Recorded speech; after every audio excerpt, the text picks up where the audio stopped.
Welcome to Thursday's Market Sit Rep here at T3 Live. Matthew Buckley, the Chief Options Strategist, and we've had a slew of macroeconomic data today from over in Europe to here in the United States, weekly unemployment claims and manufacturing PMI, European consumer confidence, and the Philly Fed. We got to talk about the Philly Fed in a second here, but let's lead off with what happened over in Europe. European consumer confidence tumbled to a 9-month low. And taking a look at these PMI numbers, look at the France, miss. German, miss. The overall European zone, miss. There was nothing positive at all out of these manufacturing or services PMI numbers over in Europe. And like I said, the consumer confidence is imploding. Not the best news coming out of Europe.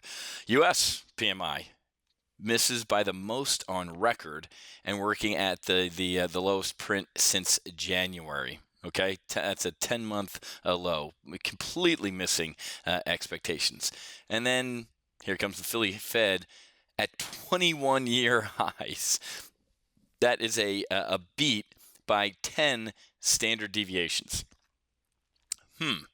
That's a 10 sigma event, more than doubling last month's 20.7 print. So is that to be believed? Let's take that one with a grain of salt. Okay, that might be an outlier here because now I work with, do a lot of consulting with folks in that Philly Fed region, and I guarantee you they weren't taken into account in this survey. So very, very interesting that we're seeing all of this, pretty bad news. And then here comes the Philly Fed just, off the turnbuckle with a 10 standard deviation beat. Take it with a grain of salt. Here's what really cracked me up, though. I'm in New York City right now, Wall Street, with our T3 headquarters. But this cracked me up. There's not a flake of snow around here. 2-3 hours north of here, up Buffalo, upstate New York, it is a polar vortex. Remember this time last year, folks?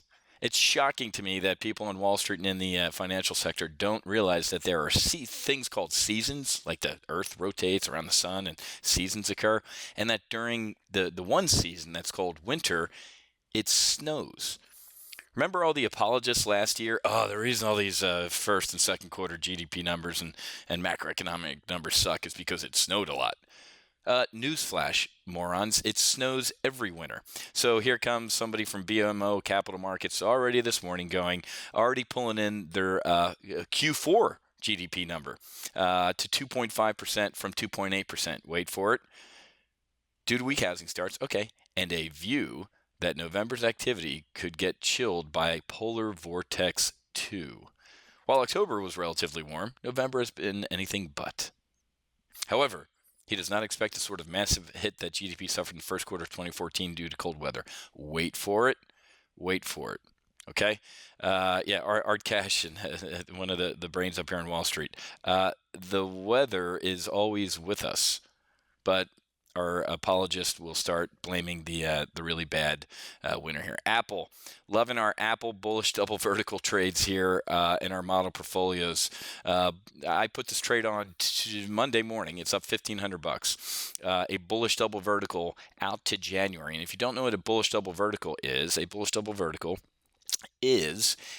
put spread. Right here, I sold 100 of the Jan 15 115 puts.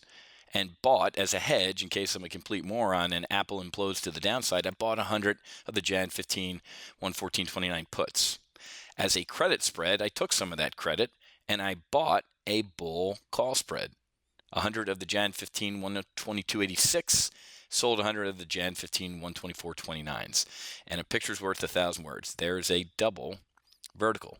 My max potential gain in this trade is over $15,000, and that happens if Apple's trading at or north of 124.29 by January. I think there is a hell of a good chance that Apple is up that high with a good Christmas, Festivus, Kwanzaa, whatever the hell you want to call it, good holiday season.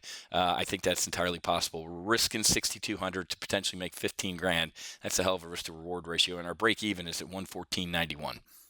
With a 59% probability of doing that using at the money volatility. So market's kind of wallowing around on the horrible economic news out of Europe, and also still kind of digesting what the Fed minutes said and how hawkish or dovish or whatever the hell they're going to be.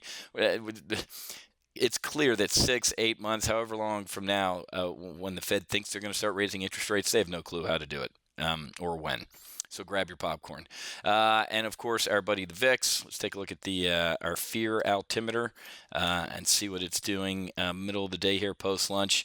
1380. We were up above 14 yesterday. We plumbed 12. We saw a 12 in front of this decimal point about a week and a half, 2 weeks ago. When vol's cheap, you buy it. When it's expensive, you sell it, folks. Wouldn't be necessarily a bad idea to be putting on a bullish double vertical out to maybe January to get long vol just in case something happens to freak the hell the market out between now and January expiration. Okay? All right, folks, I'll be back with Friday's market wrap-up here at T3 Live. Happy hunting. Make sure you hedge, and I'll talk to you guys.